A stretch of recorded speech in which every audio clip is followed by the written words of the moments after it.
दिवाकर एक गरीब किसान है जो फल और सब्जियां उगाकर अपना खानदान पालता है। वो अपने बगीचे में गोबर और बाकी नामियाती खाद का इस्तेमाल करता था, जिससे उसकी उगाई बहुत सी चीजें ताज़ा होती हैं और सभी ग्राहक उससे ही फल और सब्जियां खरीदते हैं। अरे दिवाकर बाबू, ये पपीते कैसे दिए? 50 रुपए में है। 2 पपीता दे दीजिए। ये लीजिए 100 रुपए। दिवाकर के पास ग्राहकों की कमी नहीं है, पर उसी के बगल में ठेला लगाए बैठे भैरव के पास दिन में 1-2 ग्राहक ही आते हैं, क्योंकि भैरव फल और सब्जियां उगाने के लिए रासायनिक खाद का इस्तेमाल करता है, जिससे उसकी उगाई चीजें अच्छी नहीं होती और उसकी आमदनी भी कम होती है और इसी वजह से वो दिवाकर से जलता है। इसका जल्द ही कुछ करना पड़ेगा, नहीं तो ये मेरा पूरा कारोबार चौपट कर देगा। भैरव कुछ सोचने लगता है। बहुत सोचने के बाद भैरव के दिमाग में एक आइडिया आता है। वो दिवाकर को फंसाने की साजिश करता है। सुनो दिवाकर भाई, तुम्हें पता है सरकार ने किसानों को सरकारी बीज देने की बात कही है। अरे ये तुमने बहुत अच्छी खबर सुनाई है। अच्छे बीज मिलेंगे तो हम लोग और भी अच्छे से फल और सब्जियां उगा सकते हैं। तो देर किस बात की है? चलो मैं बीज लेने जा रहा हूँ, तुम भी मेरे साथ चलो। भैरव अपने साथ दिवाकर को ले जाता है और उसे एक सरकारी बीज भंडार से बीज के कुछ पैकेट्स देता है। बीज लेने के बाद दिवाकर वहाँ से चला जाता है और भैरव अपनी चाल चलता है। वो अखबार में खबर छपवाता है कि सरकारी बीज भंडार से एक आदमी ने बीज चोरी किए हैं। भैरव उस अखबार को लेकर दिवाकर के पास पहुँचता है। देखो दिवाकर भाई, किसी ने सरकारी बीज भंडार से बीज चोरी किए हैं और तुम्हारे पास भी कुछ पैकेट बीज के हैं, इसीलिए पुलिस तुम्हें भी पकड़ सकती है। पर ये बीज के पैकेट तो तुमने मुझे दिए हैं ना? हाँ मैंने दिए थे, पर ये बात पुलिस को थोड़ी पता है कि किसको बीज मिले हैं और किसने चोरी किए हैं। तो अब मैं क्या करूं? जब तक ये मामला शांत नहीं हो जाता तुम यहाँ से कहीं दूर चले जाओ। पर मैं जाऊँ कहाँ? मैं तुम्हें ले चलता हूँ। भैरव दिवाकर को लेकर दूर एक घने जंगल में जाता है, जहाँ पर अंग्रेजों के जमाने का जेल बना होता है। तुम कुछ दिन इसी जेल के अंदर छुपे रहो, मैं बाद में तुम्हें वापस बुला लूंगा। तुम्हारा बहुत बहुत धन्यवाद भाई, तुमने मुझे उस बेमतलब की आफत से बचा लिया। भैरव वहाँ से वापस आ जाता है और दिवाकर जेल के अंदर एक तहखाने में छिपकर रहने लगता है। अच्छा हुआ जो दिवाकर का बच्चा यहाँ से चला गया। अब लोगों के पास मेरी फल सब्जियाँ खरीदने के अलावा कोई दूसरा रास्ता नहीं होगा।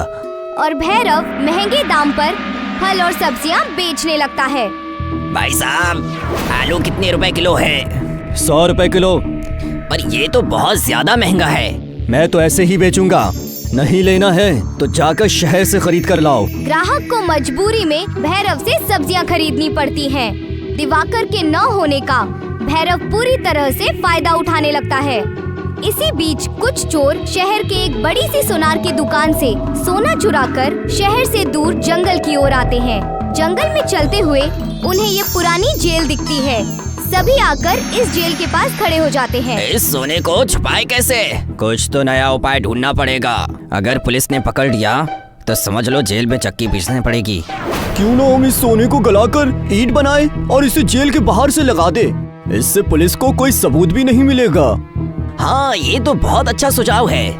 वैसे तुम चोर हो, पर तुम्हारा दिमाग तो पुलिस से भी तेज है। सभी चोर शहर से चुराए हुए सोने को आग से पिघलाते हैं और उनसे ईंट बनाने लगते हैं। चोर सोने से बनाई हुई ईंटों को जेल के बाहर से लगा देते हैं, जिससे पूरी जेल सोने की बन जाती है और चमकने लगती है। ये हुई ना बात, देखो हमने अंग्रेजों की इस जेल को सोने की जेल में बदल दिया है। अब पुलिस तो क्या, सीबीआई वाले भी हमको पकड़ नहीं सकते। चलो यहाँ से चलते हैं, शहर में जाकर मजे करते हैं। सभी चोर खुशी खुशी शहर के लिए निकल जाते हैं।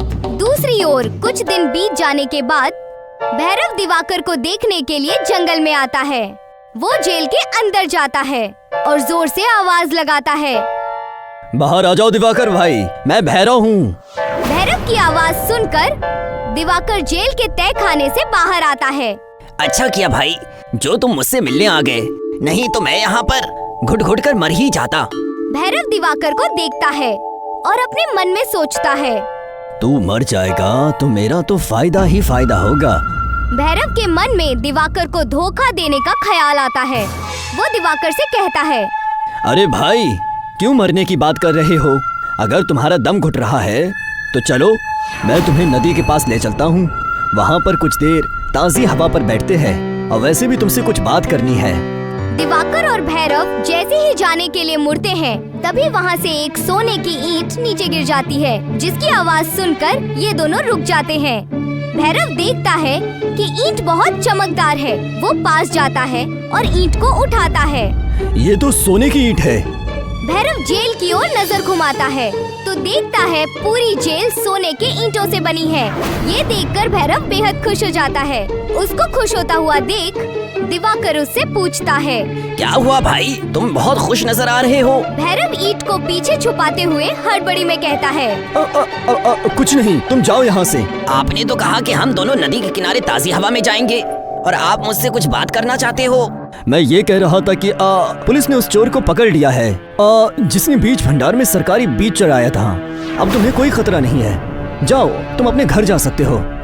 ये तो तुमने दिल खुश करने वाली खबर सुना दी। चलो घर चलते हैं। नहीं, मुझे थोड़ा काम है। तुम चलो, मैं बाद में आता हूँ। ठीक है, तुम अपना काम खत्म करके आओ, मैं जा रहा हूँ। दिवाकर खुशी खुशी अपने घर के लिए निकल जाता है। दूसरी ओर सोने के ईंटों से बने जेल को देखकर भैरव खुशी से पागल हो जाता है। मेरी तो लॉटरी लग गई। कहाँ 50 रुपए की सब्जियाँ बेचनी पड़ती थी और अब करोड़ों का सोना मेरे हाथ लग गया है। भैरव जेल की दीवारों पर लगी सोने के ईंटों को निकालने लगता है और पास में पड़े एक थैले में सोने के ईंट भरने लगता है। तभी शहर से सारे चोर वापस आ जाते हैं। अच्छा बेटा, हमने ये सोना तुम्हारे लिए चुराया है। कौन हो तुम? हमारा सामान चुराते हो और हमसे ही पूछते हो कौन हो तुम? ये सोना मेरा है, इसे पहले मैंने ही देखा है। पर इसे यहाँ तो हम लेकर आए हैं ना। भैरव चोरों की बातों को अनसुनी करके सोने के ईंटों को थैले में भरने लगता है। लगता है कि ऐसे नहीं मानेगा। चलो उसके हाथ पैर तोड़ते हैं।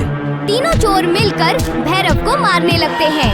ये सभी लड़ाई कर ही रहे होते हैं कि तभी कुछ पुलिस वाले जो कि इस जंगल के पास से गुजर रहे थे, वो इन्हें देख लेते हैं। वो देखो, वहाँ पर कुछ लोग लड़ाई कर रहे हैं। चलो जल्दी चलो। इंस्पेक्टर सोने की जेल के पास आ जाता है। बाप रे, इतना सारा सोना! ये सोना हमारा है, हमने इसे शहर से चुराया है। अच्छा, तो शहर में जो सोने की चोरी हुई है तो वो तुमने चुराया है। हवलदार, इन सबको गिरफ्तार कर लो। इंस्पेक्टर साहब, मैं चोर नहीं हूँ। अगर चोर नहीं हो तो ये सोना थैले में भरकर कहाँ ले जा रहे थे? इंस्पेक्टर सभी चोरों को और भैरव को जेल में बंद कर देता है और सारा सोना ले जाकर शहर में उस सोनार को वापस कर देता है जिसकी दुकान से ये सोना चोरी हुआ होता है। दूसरी तरफ दिवाकर मेहनत करके अपने खेतों में फल सब्जियां उगाता है और अपनी जिंदगी खुशी खुशी बिताने लगता है। योगी और नीतू का सब्जियों का बगीचा था। दोनों मिलकर सब्जियां उगाया करते थे और फिर बाजार में ये सब्जियां फरोख्त किया करते थे।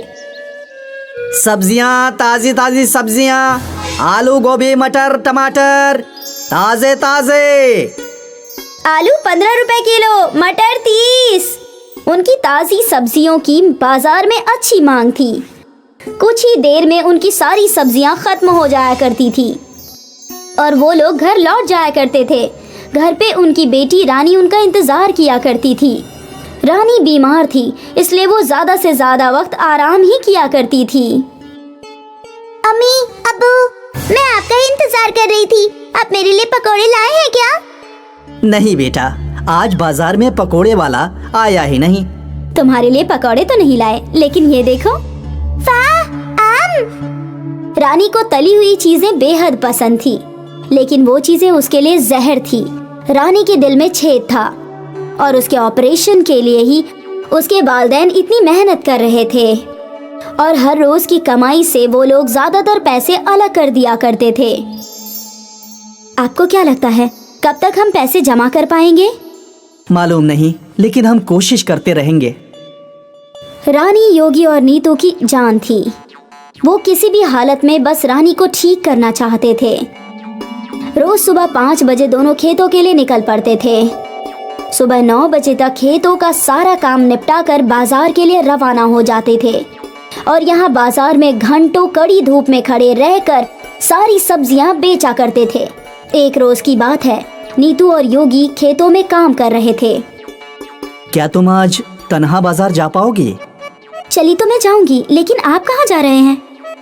गर्मियाँ आने वाली हैं और गर्मियों में नींबू की काफ़ी मांग होती है, इसलिए मुझे नींबू के पौधे खरीदने हैं। वैसे भी बाजार में नींबू के दाम में इजाफा हो रहा है। हाँ हाँ, जरूर जाइए। हमें कैसे भी करके जल्दी से जल्दी ऑपरेशन के लिए पैसे जमा करने हैं। हाँ। नीतू सारी सब्जियां लेकर बाजार के लिए निकल गई और योगी नींबू के पौधे खरीदने निकल पड़ा। योगी एक पौधों की नर्सरी में पहुंचा।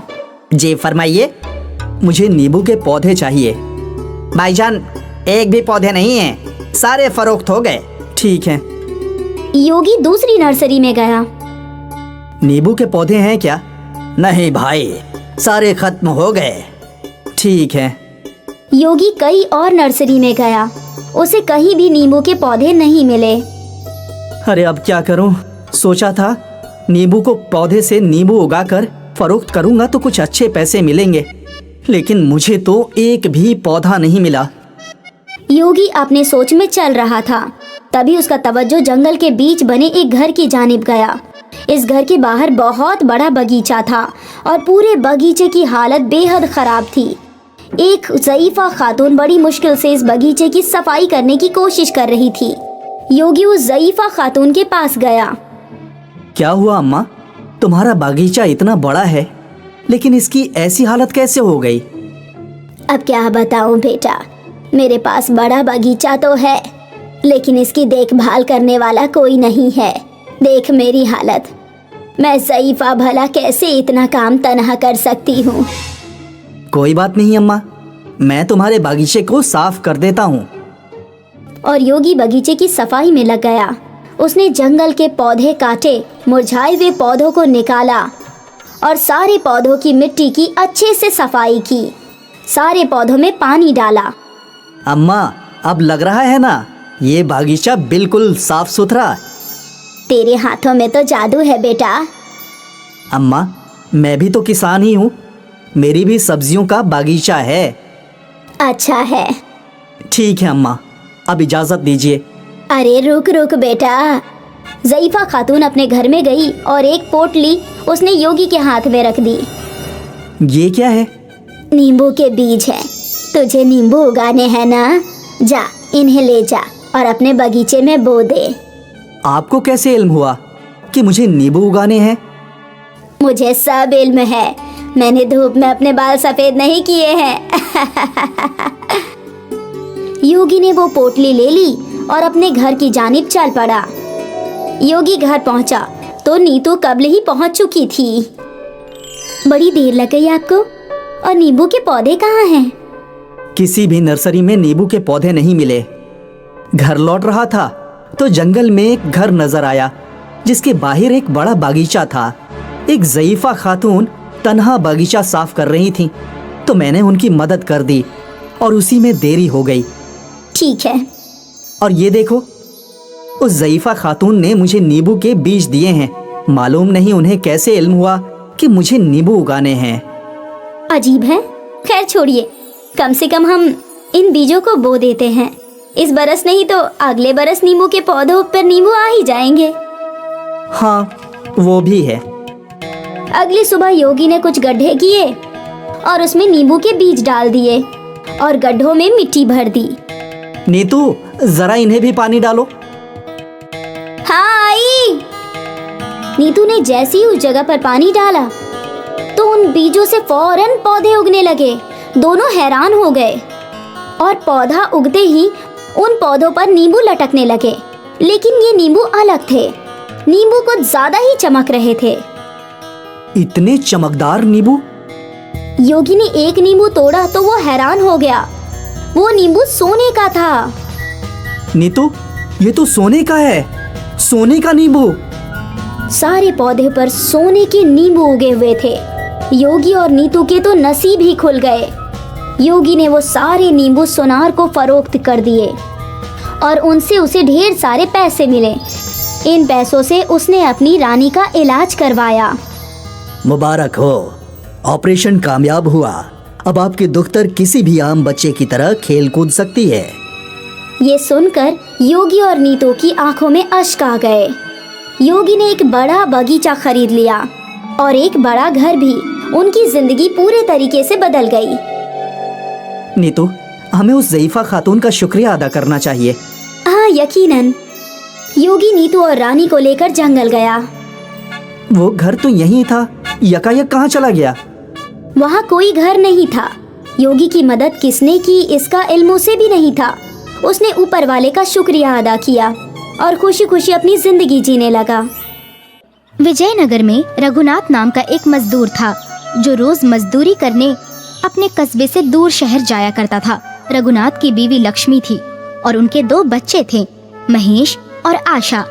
सारा खानदान खुश था। एक रोज की बात है, रघुनाथ हमेशा की तरह मजदूरी करने शहर गया था। वो रोड क्रॉस कर रहा था कि एक ट्रक से उसका हादसा हो गया। रघुनाथ को अस्पताल में दाखिल करवाया गया। उसका सारा खानदान दुखी था। बच्चे रो रहे थे। लक्ष्मी ने सबको संभालने की कोशिश की। देखो, अब्बू ठीक हो जाएंगे। तुम दोनों ऐसे रोओगे तो उन्हें अच्छा नहीं लगेगा। अब्बू कब ठीक होंगे? बोलो ना अम्मी। बहुत जल्द। तुम दोनों फिक्र मत करो, मैं सब कुछ ठीक कर दूंगी। कई रोज गुजर गए। रघुनाथ की हालत बेहतर थी, लेकिन वो अब भी चल फिर नहीं पा रहा था। एक दिन तभी नर्स लक्ष्मी के नजदीक आई। आपको डॉक्टर साहब बुला रहे हैं। लक्ष्मी डॉक्टर के केबिन में गई। बहन जी, मैं आपको झूठी तसल्ली नहीं देना चाहता। आपके शौहर के दोनों पैरों का ऑपरेशन करना पड़ेगा, तभी वो चल पाएंगे। पर आपके हालात देखकर लगता नहीं कि आप इतना खर्चा उठा पाएंगी। कितना खर्चा होगा डॉक्टर साहब? तकरीबन 20 लाख है। या खुदा। अगर उनका ऑपरेशन नहीं हुआ तो वो वापस चल नहीं पाएंगे। अब आप अपने हिसाब से देख लीजिए। अगर आप उनके ऑपरेशन के लिए पैसों का इंतजाम कर सकती हैं तो बहुत अच्छा होगा।